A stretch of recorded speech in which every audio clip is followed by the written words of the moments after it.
So, today we're going to dive into one of the most famous, most recited chapters of the entire Quran, Surah Al-Ikhlas. Now, this is a chapter that, many of us, we know it by heart. But the incredible depth, its real power, often gets missed in our day-to-day rush. So let's really get into the story behind these four little verses. Does this sound at all familiar?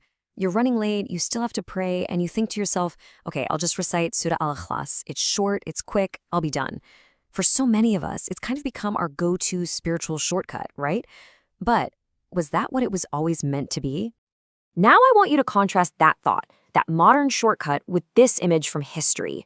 While we might see it as just a way to wrap up our prayer quickly, for Bilal ibn Rabah, one of the very first Muslims, its core message, Ahadun Ahad, the one, the only one. This was a declaration he screamed while being tortured under the scorching desert sun. So how on earth did a statement people were literally willing to die for become just a shortcut? All right, so let's really get into this disconnect. What is the huge gap that separates our, casual recitation from their life or death declaration? And look, let's just be honest about it. In the middle of our crazy modern lives, we're always looking for efficiency, right? And sometimes that mindset just kind of bleeds into our spiritual practice. We end up picking the shortest chapter to save a few moments, and we do it without really thinking about the sheer weight of the words we're actually saying. But you see, for the companions of the Prophet, this surah wasn't a shortcut. It was everything. It was cherished. It was basically a summary of their entire worldview. This radical statement of pure, undiluted monotheism in a world that was just full of idols and demigods. It was a truth so precious, so central to who they were, that it gave them the strength to stand up to persecution. To really get a grip on its importance, I want to tell you a story that I think perfectly illustrates the surah's true function. Let's call it the touchstone of faith. So picture this. It's the 1930s in Benares, and there's this family that has for generations passed down this absolutely beautiful necklace, believed to be pure gold. It's their most prized possession, a symbol of their history, their pride. It's been carefully kept and passed from mother-in-law to daughter-in-law. But then, hard times hit. The family finds themselves desperate for money. So, with really heavy hearts, they decide to sell the one thing they thought they would always have, the family heirloom. They take it to a jeweler, totally expecting that its value is going to solve all their problems. The jeweler takes the necklace, gives it a quick look, does a little test, and then just delivers the most crushing news imaginable. The necklace they cherished, the symbol of their entire legacy. It wasn't gold at all. It was just polished brass, completely worthless. Now, hold on a second. What's really fascinating here is the question this whole thing raises. This family believed in the necklace's value for decades, for generations. But the expert, the jeweler, he knew it was fake in a matter of seconds. How?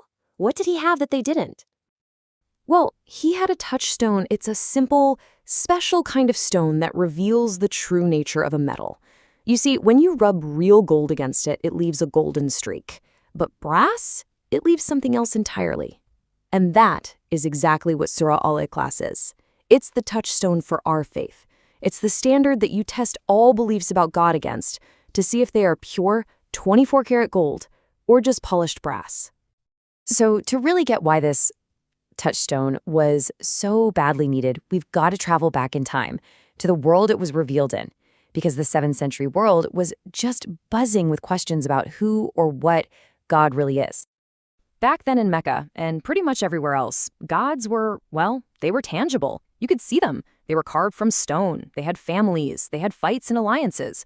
So this idea of a single, unseen, all-powerful creator who didn't need anything, that was completely revolutionary. So of course, when the Prophet Muhammad started his call, people came to him with a lot of questions. The polytheists in Mecca, they were thinking in really materialistic terms. They wanted to know about God's substance. Okay, our gods are made of stone and wood. What's your God made of? Then you had the Jews of Khaybar, who came at it from a slightly different angle. They understood the concept of creation, but they wanted to know about the origin of the Creator himself. They were asking, what is his essence? And then a group of Christians from Najran came, and their questions were all about lineage, about family. They wanted to know, is Jesus his son? Does God have parents? Any other kids? All of these questions from all these different groups, They all needed a clear, final answer. And the answer to all of these questions came down in the form of Surah Al-Ikhlas. 4 short, perfect, powerful verses that act as the ultimate definition of God in Islam. So let's just walk through this, step by step. The first verse establishes his absolute oneness. He is singular. The second verse declares his total self-sufficiency. He needs absolutely nothing. The third verse just powerfully shuts down any idea of lineage or family, a direct answer to those questions about sons and parents. And the fourth verse? It seals the deal with this incredible statement of his complete and utter uniqueness. There is nothing in existence that can even be compared to him. This right here, this is the touchstone. And here's something absolutely brilliant about the wording. The surah doesn't use the common Arabic word for one, which is wahid. Wahid is like the number 1 in a sequence. You can have 1, then 2, then 3. You can divide 1 into fractions. Instead, the Qur'an uses the word ahad. Ahad means the unique one, the only one. It's indivisible. There's no 0 before it, and there's no 2 after it. This one single word completely dismantles any idea of partnership or division, like the concept of a trinity. It's just perfect. And then you get this incredible name, As-Samad. This addresses a really deep human fear. If God is all alone, does that make him vulnerable? As-Samad says the exact opposite.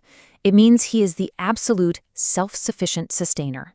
The entire universe, from the biggest galaxy to the tiniest atom, depends completely on him for its existence. But he depends on absolutely nothing. He is the ultimate, independent source of all strength. Okay, so what does this all mean for us right now? The crucial point is this. How do we actually use this touchstone today? How does it help us tell the difference between the gold of pure faith and the, brass of cultural beliefs or misunderstandings? Well, first things first, treat it like gold, not brass. The very next time you recite this surah in your prayer, don't just rush through it. Pause and feel the weight of what you are declaring, the true identity of your Creator. Second, use it to test your anxieties. When you're scared of losing your job or worried about your health, remember that Allah is As-Samad. Ask yourself, am I putting my ultimate trust in temporary things or in the one who sustains everything? That's the difference between brass and gold. And finally, use it to purify your faith. Don't be like that family who cherished something fake for generations. Regularly check in with yourself. Do my hopes, my fears, my actions, do they really line up with this definition of a unique, all-powerful, self-sufficient Creator? And that brings us to the final and most important question. You see, the family with the necklace, they had no idea they were holding brass until an expert came along and tested it. This surah, it's our expert. It is our test. So when you take this touchstone and you use it on your own heart, on your own beliefs, what are you going to find? Gold or brass?